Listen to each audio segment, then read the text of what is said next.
Right, everybody, cool. This is a guitar lesson. Any of you effing peas play it wrong, and I'll make every mother effing one of you practice it again.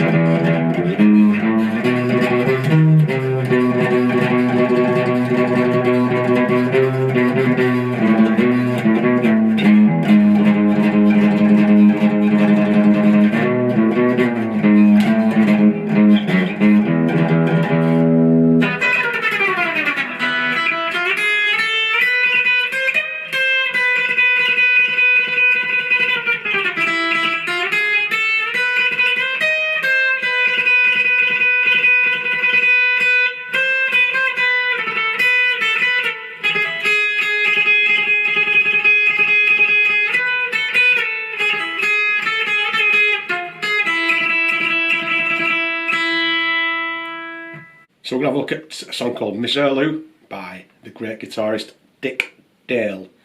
He's a surf guitar player.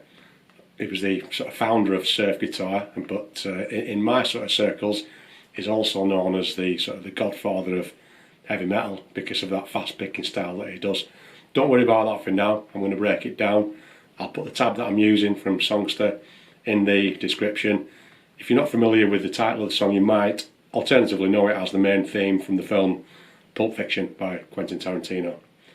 Now, the song, how we're going to approach this. It looked like I was giving it a bit on the picking, on the play through there. The way that I'm going to break it down is, although Dick Dale was an amazingly skilled picking guitar player, as I say, he pretty much invented that fast technical technique of right hand alternate picking at those kind of speeds. I'm going to give you a secret now.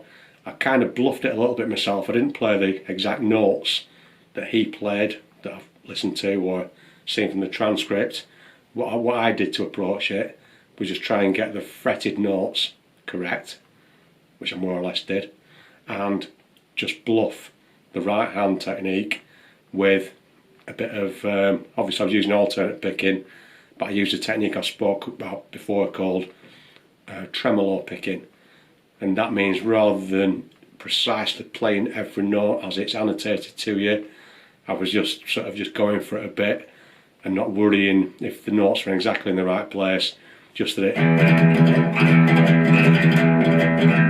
it was going quite fast, as much as I could, more or less. Before we start playing, again, we'll talk about Dick Dale a little bit. You'll probably never get it to sound exactly right for two reasons. One I've just explained is because he was such a talented guitar player, and it's really, really difficult to emulate someone with such a unique style as that. The second reason is his guitar. Obviously, most of us, almost all of us, play our guitars at a sap in a certain way. So we've got our thick string down, sixth string, E string, going down across to our thin string, little E string at the bottom. Dick Dale was left-handed. Like some other players, I think Jimi Hendrix did a similar sort of thing. He didn't have a left-handed guitar when he first started off, so he used a right-handed guitar, just like what I've got now, and just turned it around and used it the other way. So obviously, if I was to turn this guitar around, I'm playing with the straps, so I can't really do it. If I was to switch this guitar around the other way, what would happen would be that my thick string, my E string, would be at the bottom of the neck, and my thin string would be at the top. And that's the way that he played, as far as I can see, through most of his career. Obviously, in the fullness of time, when he got a little bit more money, he got himself a proper left-handed guitar, but he stuck with that string arrangement so that he had his thin string at the top of the guitar and his thick string at the bottom of the guitar, which gives you a completely different sound when you're playing for a variety of reasons. If you're struggling to understand what I'm saying now, just have a look at a Dick Dale video. I might even see if I can link one in the description. But everything he was doing, that I was doing to start with, was down on this string, which was a thicker string. So don't worry if you can't make it sound exactly like what he was doing. I can't do it with a guitar like this set up, and I don't think I have the same level of skill as what Dick Dale had as well. So I've no shame in admitting that he was a legendary guitar player. Now, getting into the song, I've gone on for long enough about Dick Dale, fan. As I said, I've concentrated on the notes on the fretting hand that I'm going to play, rather than getting every single note accurate. And I think that's the best way that I'm going to present it to you. I'll show you the fretting hand position that we're going to use throughout all of this, and then once you've got that pattern in your fretting hand, you can do what you want with your picking hand, build it up to speed however you want to do it, and just get it as fast as you want to get it. If you're not comfortable with the alternate picking and the fast strumming, it also makes a cool riff because it's really well written, just to play the notes one by one on their own, which is the way that I'm going to start out in this lesson. So another benefit is it's pretty much all on a single string, so you don't have to worry about changing strings. It's all on your thick E string, and then it switches over to the other E string, but it's all played again on one string. So to start off with, I did my silly little introduction, and then I did a little slide down from 12th fret, an octave slide. So I hit that and slid that note just down to the bottom. Have a go at that, it's just fun, optional if you're not comfortable doing the slide. Don't overdo it. If you're new to playing, it'll probably wear your finger skin out really quick if you've not got the segs on your fingers sliding that distance. But and then I was into the open E string. So 12th fret, slide right down to the bottom.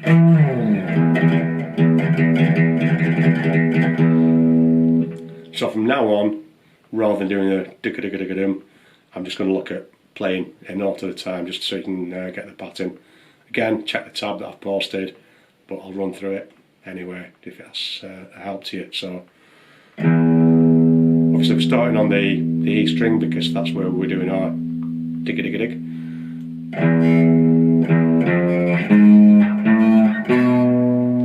So from the E string, which is open, we're going to play 1st fret, 4th fret, 5th fret, and 7th fret. You might notice as well, when I'm doing this, I speak a lot about keeping your hand in position and using your fingers. When I learnt this song and tried to copy Dick Dale, he seemed to just use one finger to do this and just move the finger up and down. So that's the way that I've tried to replicate it as much as possible. So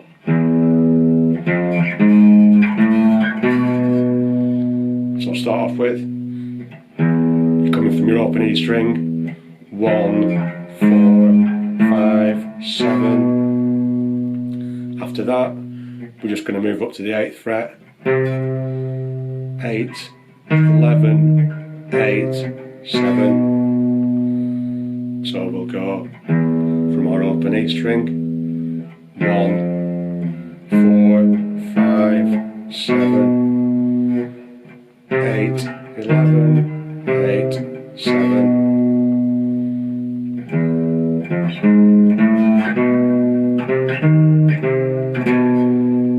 And you start to hear the sound of the riff building up when we play the notes in that order. So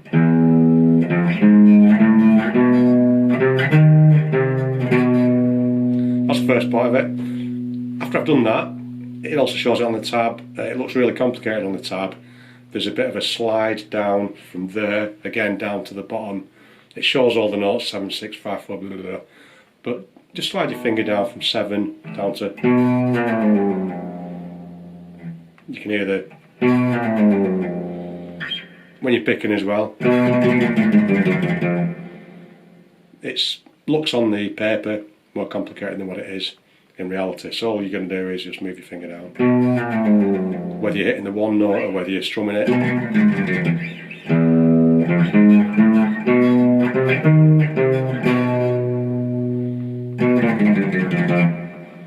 And then when you've slid down, repeat the same riff again.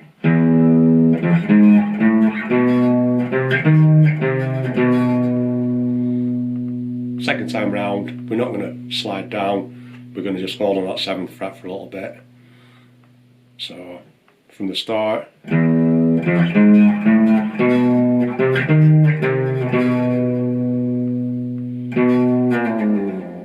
second time,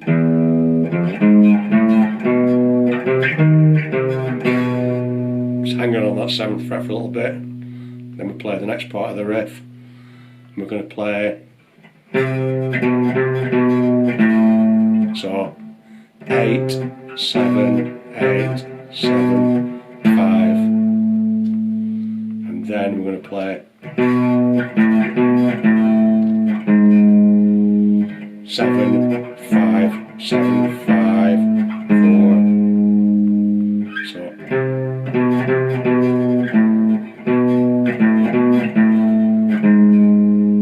when we get to there, we're going to throw in a quick open string and then back to the 4. So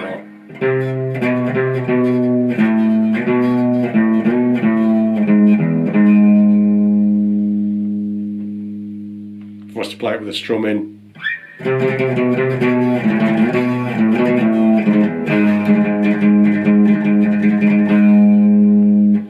and then the next bit after that we're going to play 7, 5, 7, 5, 4, 5, 4 notes, 4, 1, 4 notes. I'll do this section from the start because that completes all the work that we're going to do on this this E string. So we'll do the slide down, and we'll do the E picking bit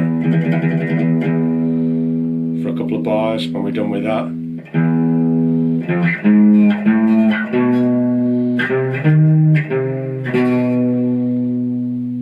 going to slide.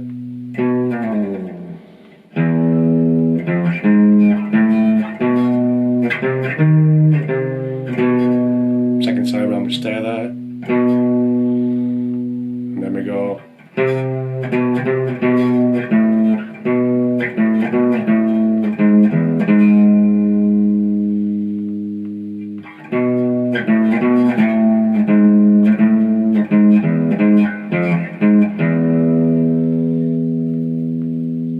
so that's all of the stuff that we start off with on the thick E string.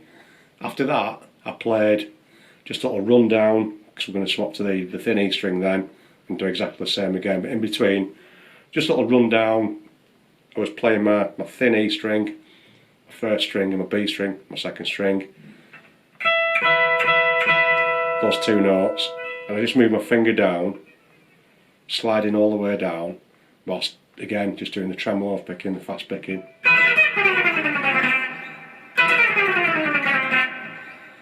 On the tab it looks really complicated because it goes like 12, 11, 10, 9, 8. It looks like there's lots of stuff to do, but again, either just play it with a single pick and slide it down,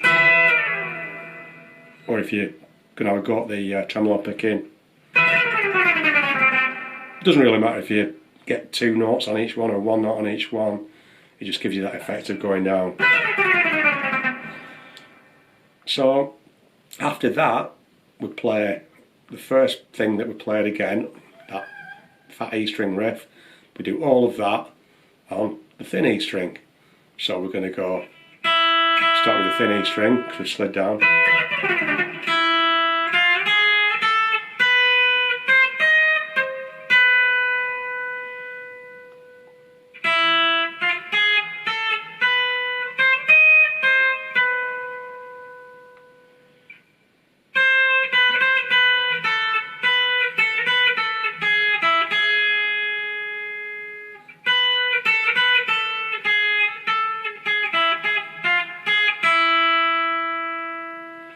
So it's exactly the same that we've just played previously, but on a different string. So once you've learned it on the fat E string, you can play exactly the same thing on the thin E string.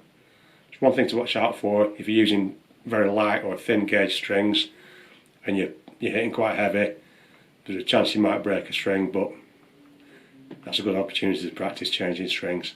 No rain, no flowers. Everything's good practice. So that's pretty much the first half or so of Misirlou by Dick Dale. It is a great song. The picking bit is a bit of a challenge for it to get it up to speed, but my advice is just go for learning the notes because it sounds cool anyway.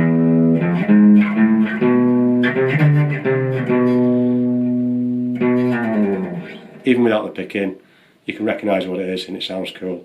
Once you've got it all in your left hand, and for this I was just using pretty much one finger, I think, more or less, which is the way that I saw him doing it on video. So you just have to worry about that, no fingering, it's just getting your finger in the right position. So it's a great exercise for moving your fretting hand up and down the neck. It's a great exercise for sliding. It's a great exercise because the actual scale itself is an uncommon scale. It's an Eastern scale, which is something else that Dick Dale was known for. So that gives it that kind of almost Arabic sort of unusual feel to the scale. You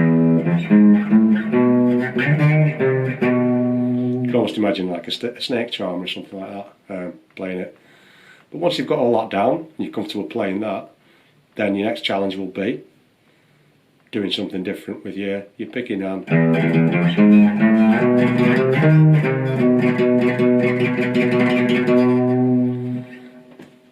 You might not get it up to that speed and up to that many picks straight away, especially if you're just starting out. My background is in rock and metal music. I'm used to alternate picking. I'm used to fast alternate picking. So to me, that's not too difficult for me to achieve. But if you're not used to that type of picking, it might be something that you need to work up for. But as always, try and get the notes right rather than trying to play it up to speed and fluffing it. Cool song, different sound. You'll never get it sounding like Dick Dale unless you put your guitar the other way and practice for years and years on end. But enjoy practicing it, as always. Have a good time.